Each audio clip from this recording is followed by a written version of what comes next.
Daniel stood by the floor-to-ceiling windows of his penthouse apartment, watching the city lights flicker below. He didn't turn around when he heard the front door slam.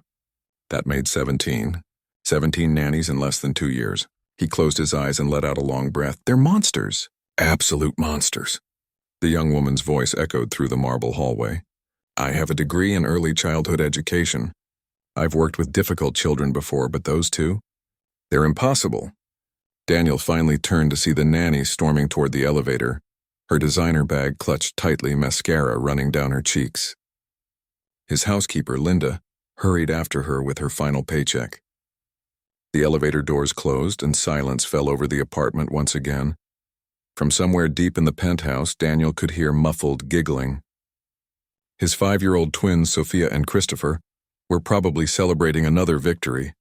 Another adult driven away, another person who couldn't handle them. Daniel walked slowly down the long hallway toward their playroom. The door was locked from the inside, of course. He pressed his palm against the cool wood and sighed. Kids, open up, he said, trying to keep his voice steady. Silence. Come on. I know you're in there. More silence. Then finally, his daughter's small voice came through the door. Is she gone? Yes, Sophia. She's gone. Good, his son Christopher said flatly. We didn't like her anyway. Daniel leaned his forehead against the door. You didn't like the one before her either. Or the one before that. You haven't liked any of them. Because they're all fake, Sophia shouted. They pretend to be nice, but they're not. They just want your money. The word stung because there was probably some truth to them. Daniel had more money than he knew what to do with. His tech company had gone public 3 years ago, and overnight he'd become one of the youngest millionaires in the city. Money could buy almost anything, he'd learned, except apparently someone who could take care of his children. I'm ordering pizza for dinner, he said through the door. Please come out when it arrives. He didn't wait for a response. He already knew they wouldn't answer. Walking back to his home office, Daniel passed the formal living room. Everything was white and pristine like a museum. Not a single toy out of place because the children weren't allowed to play there. The dining room was the same. Perfect, untouched, cold. His phone buzzed with emails and messages.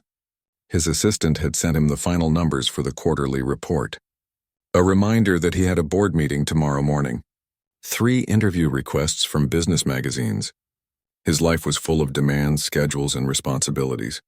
Everything except the one thing that mattered most. He couldn't remember the last time he'd actually played with his children. Really played. Sat on the floor with them, asked them about their day, and actually listened to the answer. Work always came first. There was always another meeting, another deal, another crisis that needed his attention. It hadn't always been this way. 2 years ago, his wife Rebecca had been alive, and their home had been filled with laughter and warmth. She had been the heart of their family, the one who knew how to make the twins smile, who could calm their fears with just a hug. She had balance in her life that Daniel never quite mastered. Then came that rainy Tuesday evening. Rebecca was driving home from her sister's house. A truck ran a red light. The police said she died instantly, that she didn't suffer. Daniel was at the office when he got the call in the middle of a presentation. He'd sent Rebecca's call to voicemail twice that afternoon because he was too busy to talk. That guilt ate at him every single day. After Rebecca died, Daniel threw himself into work even harder. It was easier than facing the empty space she'd left behind. Easier than seeing the confusion and pain in his children's eyes. Easier than admitting he had no idea how to be both mother and father to 2 heartbroken 5-year-olds. The twins had changed after losing their mother. Sophia, who used to be bubbly and affectionate, became angry and defiant. She threw tantrums that lasted for hours, screaming until her voice went hoarse. Christopher, who had been a chatterbox, stopped talking almost entirely. He'd speak to his sister in whispers, but to everyone else he was silent. The nannies came and went like a revolving door. The first few tried strict discipline. The twins rebelled harder. Then came the ones who tried to be their best friends. The children saw right through that act. Some tried elaborate educational programs and structured activities. Sophia would hide the materials, and Christopher would simply refuse to participate. One nanny lasted only 3 days before she found all her belongings floating in the bathtub. Another made it 2 weeks before the twins locked her in the storage closet and hid the key. The most recent one before today had her expensive handbag filled with playground sand, ruining everything inside.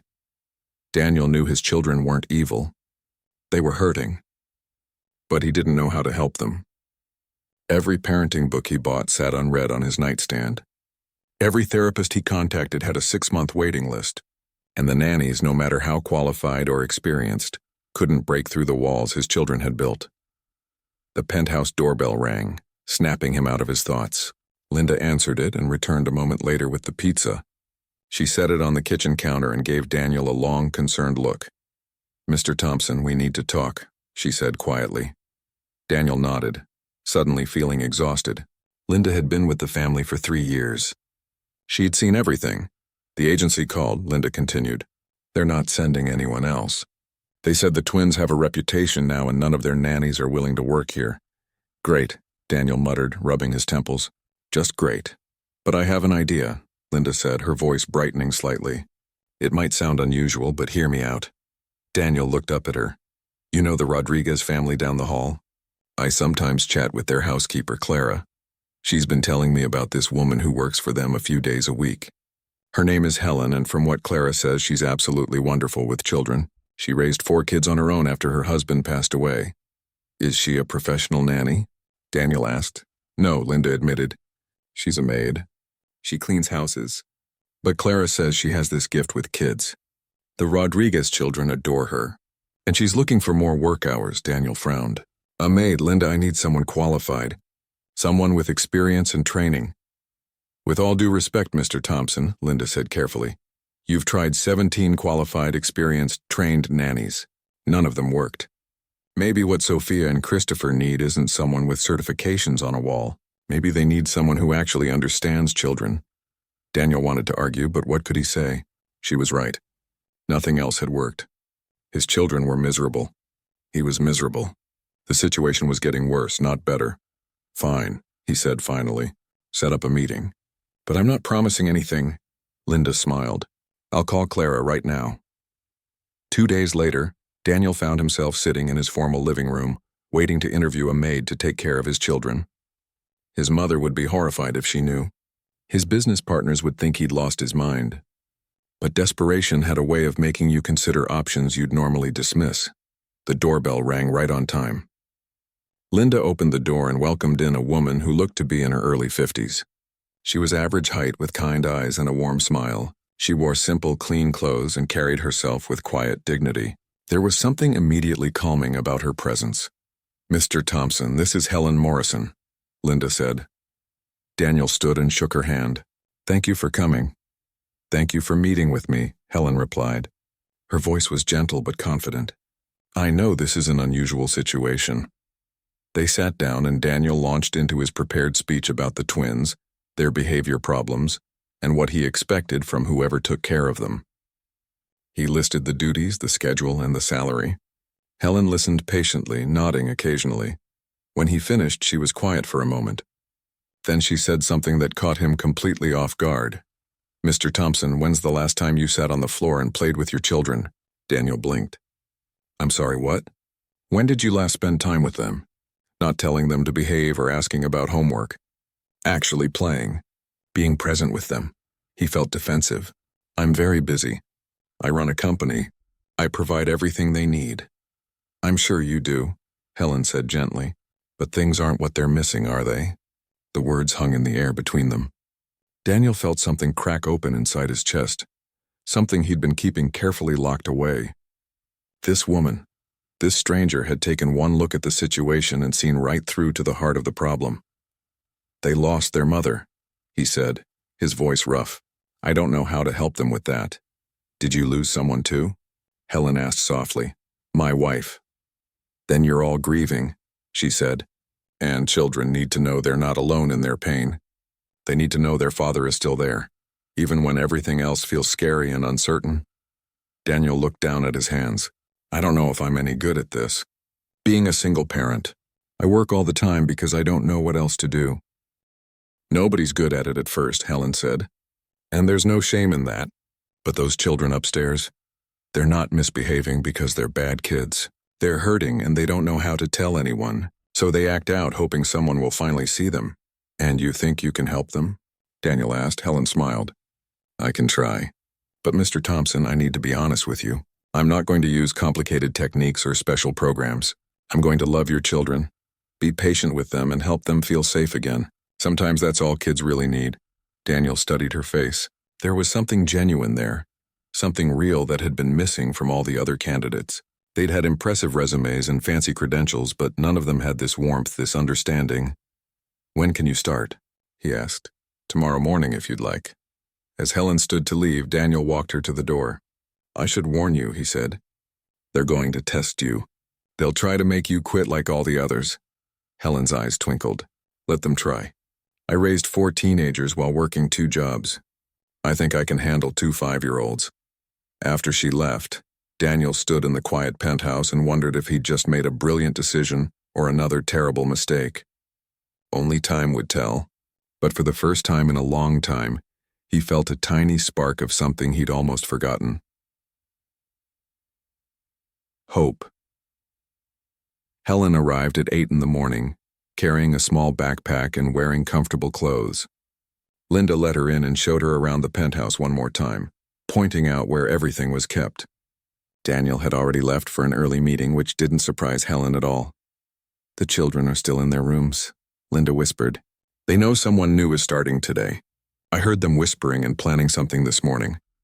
Helen smiled. I'm sure they are. Should I go get them? Linda asked nervously. No, let me handle it. Helen walked down the hallway toward the children's bedrooms. Their doors were closed and she could hear hushed voices inside. Instead of knocking, she settled herself on the floor right outside their playroom door, sitting cross-legged with her back against the wall. For a few minutes, nothing happened. Then the whispering got louder. Is she still out there? That was Sophia's voice. I think so, Christopher replied. Helen began to hum softly, an old song her grandmother had taught her when she was a little girl. She had a gentle voice, warm and soothing. The humming turned into quiet singing, words about sunshine and rivers and finding your way home. The whispering stopped. Helen kept singing. After about 20 minutes, she heard small footsteps approaching the door from the inside. The handle turned slightly, then stopped. Helen didn't move, just kept singing another verse. The door cracked open an inch. A single brown eye appeared in the gap, watching her suspiciously. Hello there, Helen said softly, not moving from her spot on the floor. The eye blinked. Why are you sitting on the floor? Because it seemed like a comfortable place to sit. Would you like to join me? No, Sophia said firmly. But she opened the door a little wider. Christopher appeared behind her, silent as always, his small hand gripping his sister's pajama sleeve. That's okay, Helen said. You don't have to come out if you're not ready. I'll just wait here. The other nannies never waited, Sophia said, her voice challenging. They always made us come out. Well, I'm not the other nannies. Sophia studied her for a long moment. You're going to quit anyway. They all do. What makes you think that? Because we're too much trouble. That's what the last one said. She said we were impossible. Helen's expression softened. You know what I think?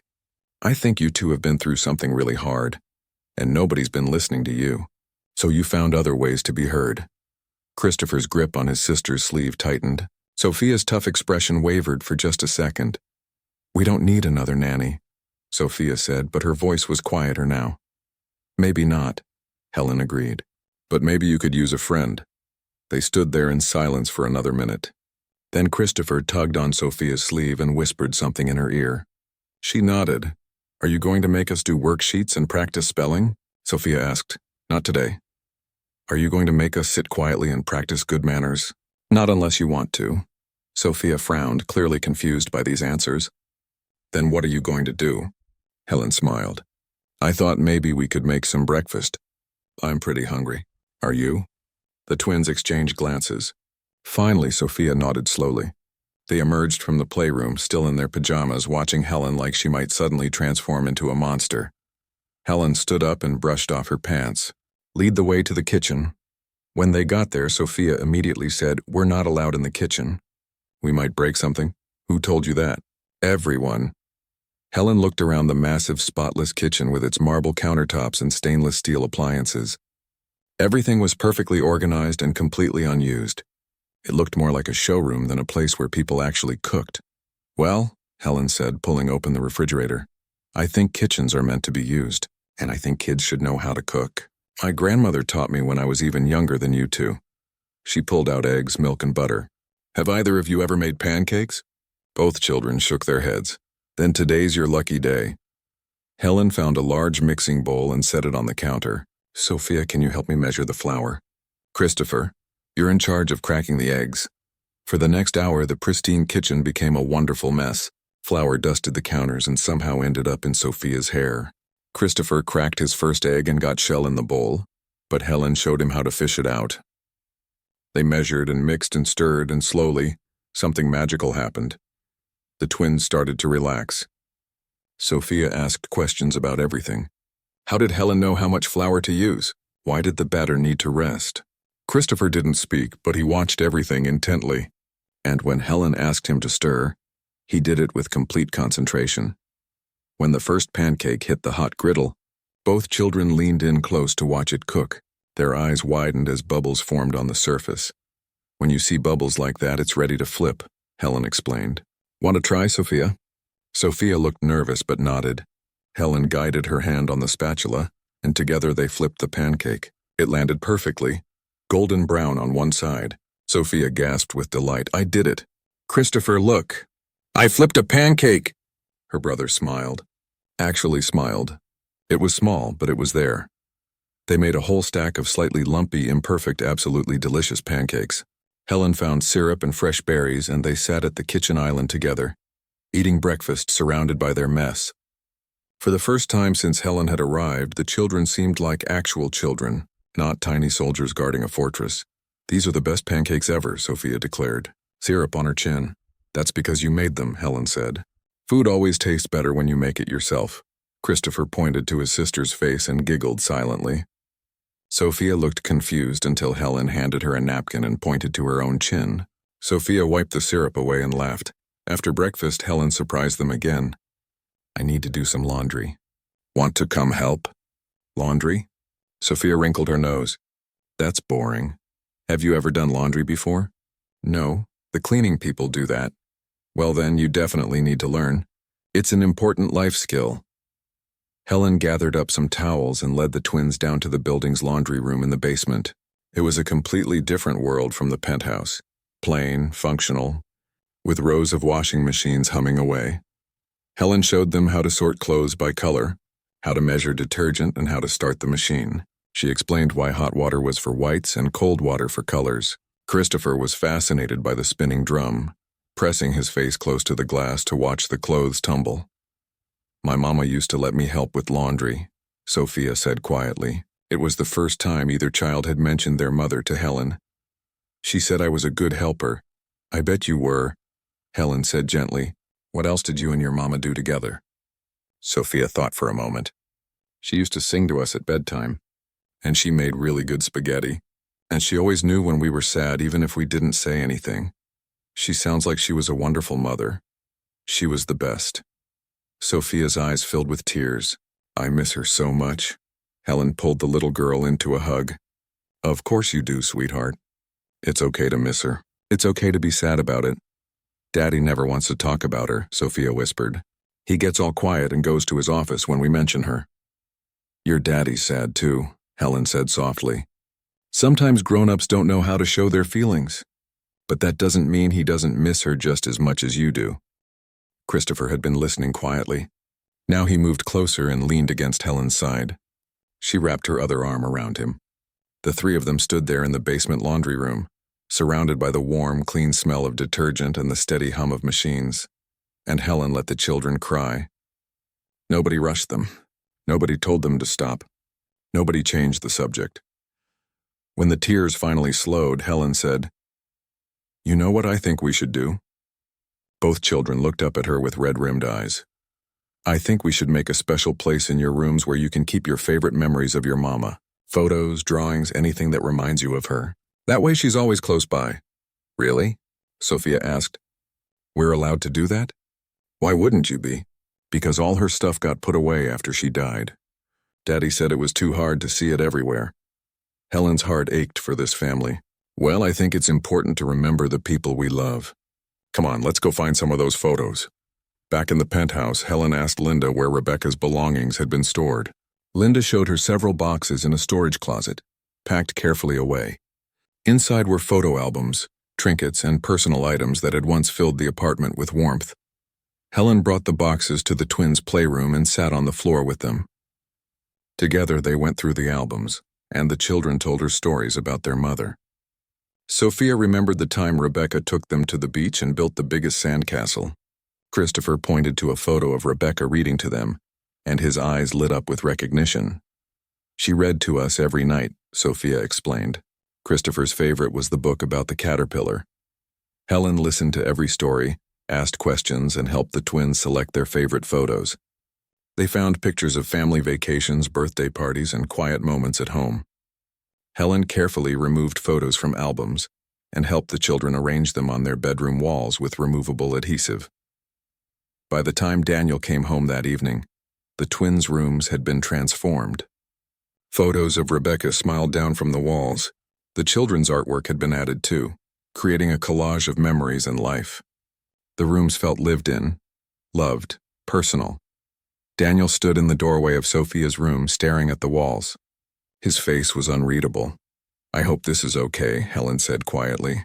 The children needed to have their mother present in their lives. Daniel was silent for a long moment. Then, to Helen's surprise, his eyes filled with tears. "I thought putting everything away would make it hurt less," he said, his voice breaking. "But it just made everything feel empty." "Grief doesn't get easier by hiding from it," Helen said gently. "It gets easier by moving through it, little by little, day by day." "I don't know how to do this without her," Daniel admitted. "You don't have to do it alone. You have your children, and they need to know that you're still here, still their father, even though their mother is gone." That evening, Daniel did something he hadn't done in months. He sat with the twins at dinner, really sat with them, and asked about their day. Sophia told him about making pancakes and doing laundry and finding photos of Mama. Christopher didn't speak, but he smiled when his father looked at him. After dinner, Daniel read them both a bedtime story. It was halting and awkward at first, but the children didn't care. They just cuddled close to him, soaking up his presence. When Helen left that night, Daniel walked her to the door. "Thank you," he said. "I don't know how you did it, but my kids were actually happy today." "They're good kids," Helen said. "They just needed someone to see them, really see them, not as problems to fix, but as children who are hurting." "Will you come back tomorrow?" Daniel asked, and there was hope in his voice. "I'll be here," Helen promised. As she rode the elevator down, Helen smiled to herself. It had only been one day, but she could already see the cracks forming in the walls these children had built. Love and patience had a way of breaking through even the strongest defenses. Tomorrow would bring new challenges, she knew. But today had been a good start. A very good start indeed. 3 weeks had passed since Helen started working with the twins, and the changes were remarkable. The penthouse that once felt like a cold museum now had signs of life everywhere. Crayon drawings hung on the refrigerator. Building blocks were scattered in the corner of the living room. The sound of children's laughter echoed through the halls, but not everyone was happy about these changes. Daniel's mother, Patricia, had called to say she was coming for a visit. She lived across town in an even larger penthouse and had very specific ideas about how wealthy families should conduct themselves. Daniel hadn't told her about Helen yet, and now he was regretting that decision.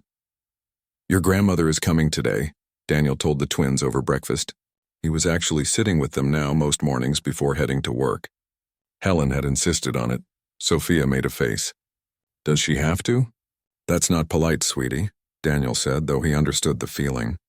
His mother could be difficult. "She always tells us to sit still and be quiet," Christopher whispered. His voice was getting stronger every day, though he still spoke softly. "And she says our toys are messy. Just be on your best behavior, okay?" Daniel looked at Helen, who was cleaning up the breakfast dishes. "My mother can be a bit traditional," Helen smiled. "I'm sure everything will be fine." But Daniel saw the concern in her eyes. She knew what he was really saying. Patricia arrived at precisely 11 o'clock as promised. She swept into the penthouse wearing an expensive suit and carrying a designer handbag that probably cost more than most people's monthly rent. Her silver hair was perfectly styled and her makeup was flawless. "Daniel, darling." She kissed the air near his cheeks. "And where are my grandchildren?" Sophia and Christopher emerged from their playroom, walking slowly. They hugged their grandmother dutifully when she held out her arms. My, you've both gotten so big," Patricia said, holding them at arm's length to examine them.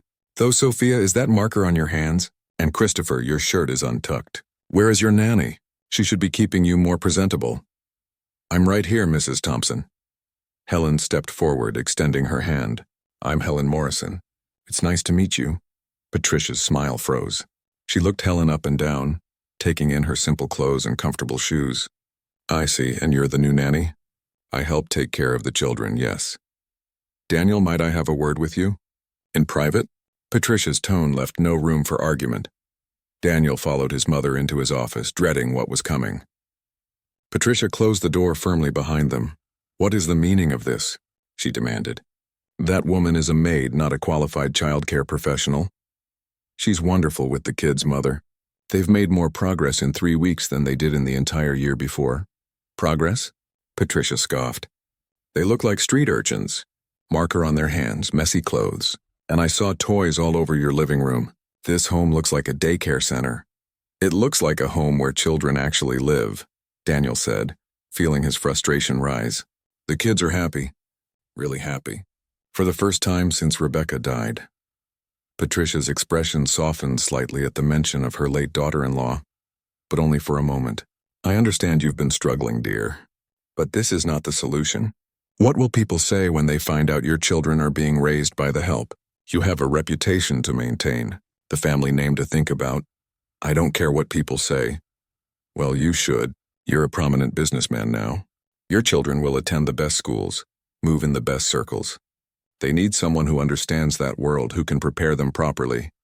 They need someone who actually cares about them as people, not as accessories to the family name." Patricia pursed her lips. "I'm going to call Agnes Whitmore. Her agency handles all the best families. I'm sure she can find someone more suitable." "No, Mother. Helen stays." "Daniel, be reasonable. The conversation is over." Daniel opened the office door. "Now, if you'd like to visit with your grandchildren, you're welcome to stay. But there will be no more discussion about Helen." Patricia left shortly after, clearly displeased. But Daniel knew this wasn't the end of it. His mother was stubborn and used to getting her way. That evening, Helen noticed Daniel was quieter than usual. After the twins went to bed, she found him standing by the window, staring out at the city lights. "Your mother doesn't approve of me," Helen said gently. Daniel turned, looking guilty. "She's very traditional, set in her ways. She thinks I'm not good enough to care for your children because of what I do for a living." "Helen, I don't think that. What you do, what you've done for my kids, it's incredible." Helen smiled sadly.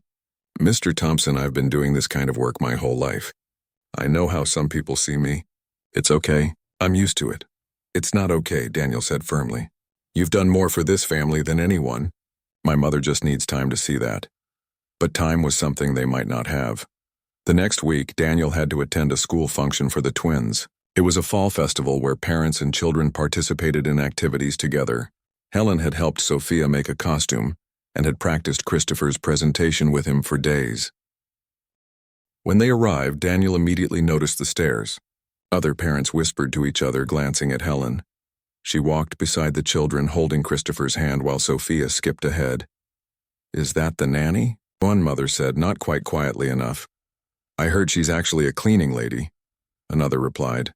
"Can you imagine? With all his money, and that's who he hires to raise his children." Daniel felt his face flush with anger, but Helen remained calm, as if she hadn't heard anything. She helped the children find their classroom and encouraged them to show their father their artwork displayed on the walls. Things got worse when they went outside for the activities. A small group of mothers approached Daniel while Helen was helping Christopher with the ring toss game. "Daniel, we wanted to express some concern," one of them said. Her name was Victoria, and her son was in Sophia's class. "About your children's caregiver. What about her?" "Well, is she actually qualified? Does she have the proper certifications? Some of us have been talking, and we're worried about whether she's the right influence for children at this school." Daniel felt his temper rising. "Helen is more than qualified. My children have thrived under her care." "But surely you can see how it looks," another mother chimed in. "This is a prestigious school. We have standards. Having someone like that," "Someone like what?" Daniel interrupted, his voice sharp. Someone who actually cares about children. Someone who's kind and patient and loving. The women exchanged uncomfortable glances. We just think you should consider someone more appropriate. For the children's sake. Daniel looked across the playground to where Helen was kneeling beside Christopher, celebrating as he finally got a ring on the post. Christopher was laughing, actually laughing out loud, something he rarely did. Sophia ran over and hugged Helen around the neck, and Helen hugged her back with genuine affection. "You know what I see when I look at her?" Daniel said quietly. "I see the woman who gave me my children back, who taught them it was okay to laugh again, who helped them remember their mother without fear, who showed them what unconditional love looks like." He paused. "And if you can't see that, then that says more about you than it does about her." He walked away, leaving the stunned mothers behind. But the damage was done. Over the next few days, Daniel started noticing things. Other parents pulling their children away when Sophia or Christopher tried to play with them. Fewer invitations to birthday parties. Whispers in the school hallway. Then came the phone call that changed everything. Daniel was in a board meeting when his assistant interrupted. Something she never did. "I'm sorry, sir, but there's someone from Child Protective Services on the line. They say it's urgent." Daniel's blood ran cold. He excused himself and took the call in the hallway. The social worker was professional but firm. They'd received an anonymous report expressing concern about the children's care. Someone claimed the children were being neglected, that they were under the supervision of an unqualified caregiver. An investigation would need to be conducted. Daniel wanted to scream. Instead, he calmly explained the situation and invited them to visit the home and interview Helen. The social worker agreed to come the next day. When he got home that evening, Daniel found Helen in the kitchen with the twins making homemade pizza for dinner. Flour covered the counter and both children were giggling as they stretched the dough. It was such a normal, beautiful scene, and someone was trying to destroy it. After the children went to bed, Daniel told Helen about the call. Her face remained calm, but Daniel saw something flicker in her eyes. Pain. "Someone reported you because of me," she said softly. "This is insane. Our home is spotless. The kids are healthy and happy. Any investigator will see that." "Maybe," Helen said. "But Mr. Thompson, I think maybe it's time for me to step back. If I'm causing problems for you and the children—" "No." Daniel's voice was firm. "Absolutely not. You're not going anywhere. The children need stability. They need you. If people are going to keep attacking because of me, then let them attack. I'm not letting you go. These kids need you, Helen. I need you." Daniel ran his hands through his hair, frustrated. "For the first time in 2 years, my children are actually living instead of just surviving." Sophia laughs again. Christopher talks. "They play and make messes and act like normal kids. That's because of you." Helen's eyes filled with tears. "I've worked in enough wealthy homes to know how this goes. I know what people think of someone like me. Maybe they're right. Maybe your children deserve someone with degrees and certifications. My children deserve someone who loves them. Everything else is just paper." The social worker came the next day. She was a middle-aged woman named Mrs. Patterson, who had clearly seen every kind of home situation imaginable. She walked through the penthouse, examined the children's rooms, and spoke with Linda and the building staff. Then she sat down with the twins. "Do you like living here?" she asked Sophia. "Yes. Helen makes the best pancakes. And she helps us remember Mama. And she's teaching me how to braid hair." "And what about you, Christopher? Are you happy?" Christopher nodded vigorously. "Helen is nice. She doesn't yell. And she gives really good hugs." Mrs. Patterson spent over an hour with Helen, asking about her background, her approach to childcare, and her relationship with the children. Helen answered every question honestly and openly. Finally, Mrs. Patterson closed her notebook. "Mr. Thompson, I'm going to be frank with you. Whoever made this report wasted everyone's time. Your children are clearly well cared for, happy and thriving. Your home is clean and safe. And Miss Morrison here is obviously devoted to these kids." Daniel felt relief wash over him. "So there's no issue?" "The only issue I see is that some people need to mind their own business." Mrs. Patterson stood up and shook Helen's hand. "You're doing a wonderful job. Don't let anyone tell you different." After she left, Helen sat down at the kitchen table, her hands shaking slightly. Daniel sat across from her. "I meant what I said last night," he told her. "You're not just an employee. You're family, and I'm going to make sure everyone knows it. Mr. Thompson, Daniel, he corrected. Please, call me Daniel. Helen smiled through her tears. This job was supposed to be temporary, you know. Just something to help pay my daughter's college tuition. I never expected to care about you all so much. We care about you too, all of us. That weekend, Daniel made a decision. He called his lawyer and had Helen's employment status changed. She was no longer an hourly worker. She was a salaried member of the household with full benefits, retirement, and health insurance. He tripled her salary without telling her first, and when she tried to protest, he refused to discuss it. You gave me my family back, he said simply. This is the least I can do. But Daniel knew that money wasn't enough. He needed to show the world, and especially those judgmental parents and his own mother, that Helen wasn't just the help. She was essential. She was respected. She was valued. And he was going to make sure everyone understood that, no matter what it cost him. The next school event changed everything. It was the annual fall parent-teacher meeting, where families gathered to discuss their children's progress. Daniel had been dreading it after what happened at the festival, but he refused to hide or feel ashamed. This time, though, he made a choice. He asked Helen to come with him. Are you sure? Helen asked, surprise evident on her face. Usually only parents attend these meetings. You spend more time with the kids than I do, Daniel said. You help with their homework, handle their problems, know their struggles. You should be there. Helen hesitated. Daniel, after everything that's happened, are you sure you want to give people more reason to talk? Let them talk, he said firmly. I'm done hiding the truth. You're not just someone who works for us. You're part of this family, and it's time everyone knew it. They walked into the school together, Daniel on one side of the twins and Helen on the other. The moment they entered, conversation stopped. Heads turned. The whispers started immediately. Daniel held his head high and guided his family to their assigned table. He pulled out a chair for Helen, right next to his own, making a clear statement about where she belonged. The twins' teacher, Mrs. Ramirez, approached with a warm smile. She was one of the few people who'd shown genuine kindness throughout everything. Mr. Thompson, wonderful to see you. And you must be Helen, she said, shaking Helen's hand. I've heard so much about you from Sophia and Christopher. They talk about you constantly. All good things, I hope, Helen said with a gentle laugh. Very good things. In fact, I wanted to tell you both how remarkable the changes have been in these two. Mrs. Ramirez opened her folder. 3 months ago, Sophia was struggling with anger management and Christopher barely spoke in class. Now, Sophia is one of my most engaged students and Christopher participated in show and tell last week. That's huge progress. That's all Helen's doing, Daniel said, loud enough for nearby tables to hear. She's been incredible with them. Mrs. Ramirez nodded. Whatever you're doing at home, keep doing it. These children are thriving. As the evening progressed, Daniel noticed something. While some parents still whispered and stared, others seemed curious. One father approached during the break, introducing himself as Richard. I hope you don't mind me saying this, Richard began, but I've noticed a real change in your kids. My son, Tyler, has been trying to be friends with Christopher, and he told me Christopher is really funny once you get to know him.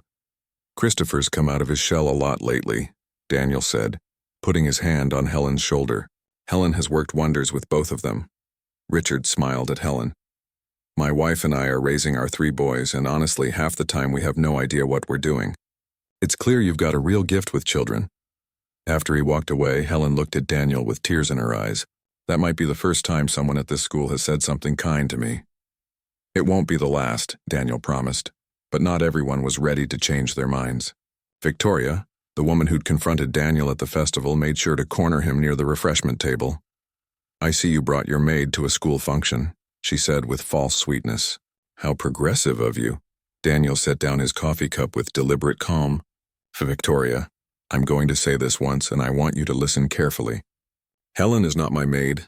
She's the person who saved my family when we were falling apart. She's the reason my children smile again, and she deserves more respect than you've shown her. I simply think there are appropriate boundaries. The only thing inappropriate here is how you and your friends have treated someone who's shown my children nothing but love and kindness. Daniel's voice was steady but firm. Helen has more integrity in her little finger than some people in this room have in their entire body. Victoria's face flushed red. She walked away without another word, but Daniel knew the message had been received by everyone within earshot. When they got home that night, Daniel couldn't sleep. He kept thinking about Helen's face when that father had said something kind to her, about how surprised she'd been, as if basic human decency was rare in her experience. And he realized something. Fighting individual battles wasn't enough. He needed to make a broader statement. The next morning, he called his publicist. "I want to do an interview," he said, "about my family, about the twins, and about Helen." His publicist was confused. "You've always kept your personal life private. Why now?" "Because silence feels like shame, and I have nothing to be ashamed of." The article came out 2 weeks later in one of the city's major newspapers. The headline read, "Tech Millionaire Credits Unconventional Caregiver with Saving His Family." Daniel had been completely honest in the interview. He talked about losing Rebecca, about his children's struggles, about the 17 nannies who'd failed, and he talked about Helen, how she'd come into their lives with no fancy credentials but with something more important, genuine love and understanding. "My children were drowning, and I didn't know how to save them," the article quoted him saying. "Helen threw them a lifeline. She didn't fix them because they weren't broken. She just loved them through their pain. And that made all the difference." He'd included photos too. Not stiff formal portraits, but real moments. Helen and the twins baking in the kitchen. All 4 of them at the park. Christopher hugging Helen while she read him a story. Images that showed the truth of their relationship. The response was immediate and overwhelming. Daniel's phone buzzed constantly with messages. Some were supportive, praising his honesty and Helen's dedication, but others were harsh, criticizing his judgment and questioning his parenting. His mother called within an hour of the article's publication. "Daniel, what have you done? You've made a public spectacle of our private family matters." "I've told the truth, Mother." "You've embarrassed yourself in the family name." "People are talking." "Good," Daniel said. "Let them talk. I'm tired of pretending that love and dedication are somehow less valuable than a degree from an expensive university." Patricia was silent for a moment. "You're making a mistake.